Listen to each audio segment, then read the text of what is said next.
Hi everyone, this is Mel. I just thought I'd come on and do a quick little summary of January for a few reasons. First, because we're at the end of 31 Days of Praise. I know some of you have been following what I've been doing for the month of January, which is celebrating someone that's crossed my path or touched my heart crossed my path and touched my heart every day for January. I also want to talk a little bit about what I learned from Marianne Williamson yesterday, and then also tell you about what's happened in the last 24 hours, which has been just quite phenomenal in terms of synchronicities and things, and why I'm wearing this kabaya. This is a traditional Balinese dress, and I'm wearing it for a reason. So first of all, I just want to say thank you to everybody who's been commenting and liking my 31 Days of Praise. That wasn't the purpose of why I set out to do it. The story behind the 31 Days of Praise is actually a couple of years ago. I was going through a little bit of a rough time, and so I started going to meditation every day, and I was getting to a really good place, and to the point where I was like, okay, give me a sign of what do I need to do next? And something that came through really, really clearly, and I heard it very clearly, it said, do 31 days of praise. And at that point in time, they were about to start a new month. So I did the 31 Days of Praise, which is celebrating somebody that I know for each day of the month. And it was really interesting at the end of that month what had transpired. There was so much more, because you would think, gratitude is so special and so powerful. And, when I do the 31 Days of Praise, the people are in no particular order. There isn't any sort of sequence other than it goes male and female, because I like to celebrate both genders. And I usually pick them quite randomly of who's going to be sort of on that list.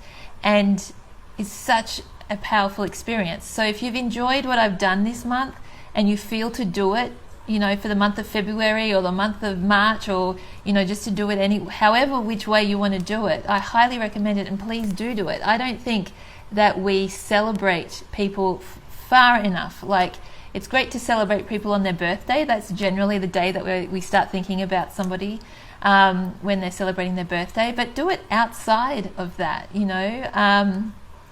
There's so much goodness out there, and what's so beautiful is to me, I find it so much better when it actually surprises somebody. When somebody's surprised by what they see, and to just feel how special they are and the gifts that they have and how they've touched someone, and the memories they hold of that person can be such a really awesome experience for them. If you want to do that, do it. You don't need my permission to do it. It's not my thing. It's just something that I've started. So if you feel to do it, do it. The most important thing, though, is if you do it, there's a real secret to it, and that is expect nothing and appreciate everything. I saw that written down just yesterday, and it's so true. Like, if you do it, don't expect to be for the person to even tell you about it. It's really interesting to see how people respond to being praised and hearing about themselves. Some people are very comfortable with it, and they will write publicly. Some people send private messages. Some people don't say anything at all, and there's no right or wrong around it. But it's really important that if you start doing this practice, that you really are detached from everything, and purely it comes from your heart on how much you appreciate that person that you're writing about. The reason I do it on Facebook, I think, is for a little bit of accountability. I think we're all good at saying, oh yes, I'm going to start a gratitude diary and I'm going to do all these things. But when you're doing it on your own and sort of in your own private time, we can fall off the wagon a little bit. Whereas I find that when I do these things publicly, like I know that I have to turn up that day and I have to do that. What has happened this month? Because I was in a pretty low place at the beginning of the year. I had a very hard December, and I remember thinking, I was like, I've got to do that month of praise, because I know that gratitude changes everything. And it's been really interesting to see how the month has opened up, and how the more I look after myself and the more that I did that gratitude practice, so many cool things have started to happen, and I'm in a real momentous place right now. And as I said, I'm going to tell you about what's happened today, which is just, to me, is like a pinnacle of gratitude. You'll see it happen over the month. Like, you'll just see it. Doors will just start to open up. So yeah, please do it if you'd like to. The second thing I want to talk about is Tunshe last night, the online summit that I was a part of. Absolutely phenomenal. Swati Martin is one amazing woman. As I said, I've been part of her Tunshe events for 2 of the 5 years that they've run now. And even when I was a part of the last one, I remember I had such a remarkable thing happen while we're at that event, and that's when I was asked to do some workshops with Lululemon in Singapore. It's like this portal opens, and I know I'm going to use a little bit of spiritual talk right now, but the power of energetics and the power of intention and the power of love and the power of a collective force is so strong, and I just really want you to know that. And because I know a lot of you, I've got friends all over the world right now, some of you in a really tight lockdown, some of you are getting back to normal, like there's all sorts of things happening in all different areas of life, and I think areas of the world, and I think that now is really the time to be so present with how you're feeling, because it's impossible for us to help everybody and to censor ourselves depending on what's going on with each other. And I think it's really important that we really listen to how we're feeling on the inside and manage this. You know, change is going to happen from within us outwards. It's not going to happen the other way around. It's not going to come from the top down. It's got to start from the bottom and go up, basically. So I did a little meditation. I was talking about masculine and feminine energy in Tunshe last night, and I did a meditation / visualization about really uniting your masculine and feminine energy from the inside. And I had some fantastic feedback. So thank you to all of those private messages that came through, sharing with me how much they enjoyed the process, and for those that were joining on Tunshe, for your messages there. It just proved to me how much more further we need to go with actually embodying the things that we are teaching. It is one thing, and this is what Marianne Williamson also talked about right at the start. She just said, we know the theory. So many of us know the theory. We don't need to keep reading the books. We don't need to keep, sort of like consuming the same thing over and over again. The difference is now to really embody it.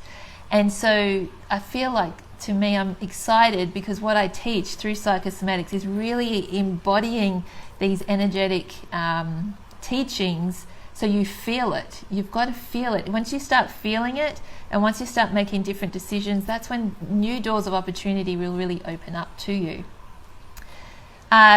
Continuing with Marianne Williamson, man, she whipped our spiritual asses last night. I tell you what, I really am appreciative for what she said, because ever since COVID hit, I've really struggled to find a leader that I could really look up to and to really take on what they're saying. You know, there's been so many leaders out there where we've found out different things about them to the point where I was just like, I don't know who to believe and who to trust anymore, so I've just got to start trusting myself, which is a huge lesson for all of us, and I think that we do actually need to start doing that more. I think we need to stop relying on leaders to be telling us what to do and what's true and what's not. It's like we've really got to start trusting ourselves. But she was so great. She was talking about how, yes, we need to embody what we're learning. We need to step out there, and we need to really step it up. That, everybody has trauma, basically, and something that can happen within spiritual communities and within the spiritual sort of industry is, and I know this, and I can put my hand up that I've done this in the past too, is we kind of keep falling back into that victim mode about the trauma that we have gone through. Now, everybody has gone through trauma. We all have. And there's a level of fear that we have for stepping into more of ourselves and for getting out there and doing what we know that we're here to do. I know for me personally, the trauma that I have gone through is nothing compared to so many other people. And that is where she really whipped my ass, So it's like, and I'm not saying that we shouldn't acknowledge it, and I'm not saying that that's not part of what your journey is, but for those of us that are doing this work and are becoming the leaders and the teachers to teach other people, we really need to forget that story. And even if we are still going through those traumas, really turning up every single day and really knowing that what we have and what we have learned over the years is so important. And there are so many people out there. Thanks, Zara. She agrees with me. Zara. yeah, there's so many people out there that need our assistance. And that's the other thing from doing the meditation last night. The messages that I got was confirmation of that. People were messaging me that I felt very confident, very, well, they are very, it's not that I thought that, I know that they are that, but we all need support. We can all take our wisdom and take it deeper and deeper, and we need to right now.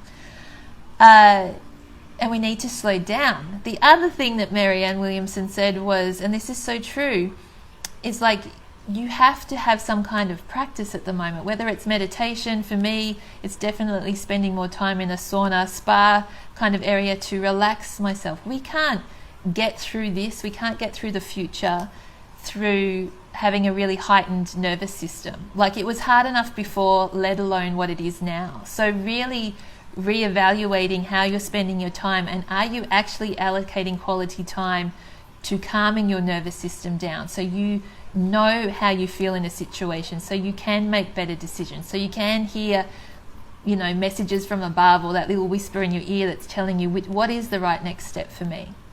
You know, like I said at the beginning when I was in the meditation room and I got that message to do 31 days of praise, and look what it's created.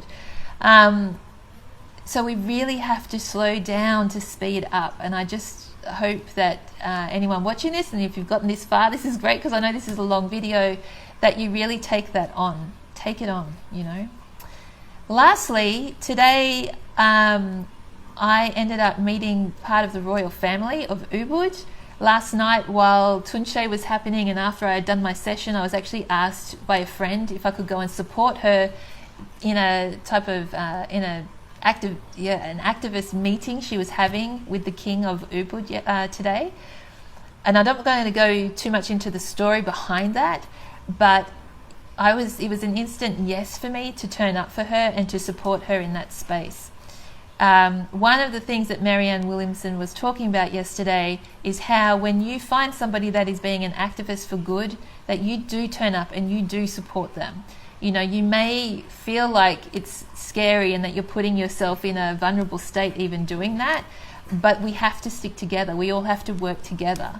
The outcome of that meeting that was held today is that I know that change is coming to some particular things that need to happen here in Bali. But these things need to happen everywhere, and it really all comes back to Trihita Karana, which is the Balinese architecture of how life here has been formed, and it has kind of lost its way through tourism and all sorts of things, and it really needs to come back. Hey, Maxi. Trihita Karana means harmony with people, harmony with nature, and harmony with spirit. And that everything is based on that. So all decisions are based from that space. And the more that we take that into consideration through all of our decision making, so whether you're in business, my dogs are starting to play up, just so you know, in case you hear growling in the background, they're actually playing.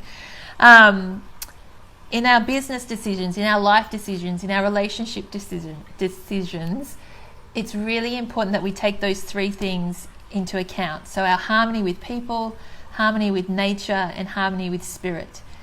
Harmony is so important right now. I was just talking to a friend the other day, on Australia Day actually, about the culture in Australia and how boganism, I don't know if that's a word or whatever, you know, like why I have such a resistance around that. And it's because it's cultivating this culture of not caring at the end of the day. It's kind of like it's making it cool not to care. I don't care, you know, how I treat myself, how I treat other people, or what other people think. You need to start caring. You need to start caring for yourself. You need to start caring for other people, and you need to start caring about your environment around you. That's like the first step of really cultivating inner harmony within yourself. So I know that that's going to be something that I'm going to really be talking a lot about moving forward from here, because it's something that's been playing on my mind for a number of years now actually, and I haven't been vocal enough about it. So I really want to step more into that space, because it is cool to care. It actually is really cool to care. So yeah, that's pretty much all I had to say.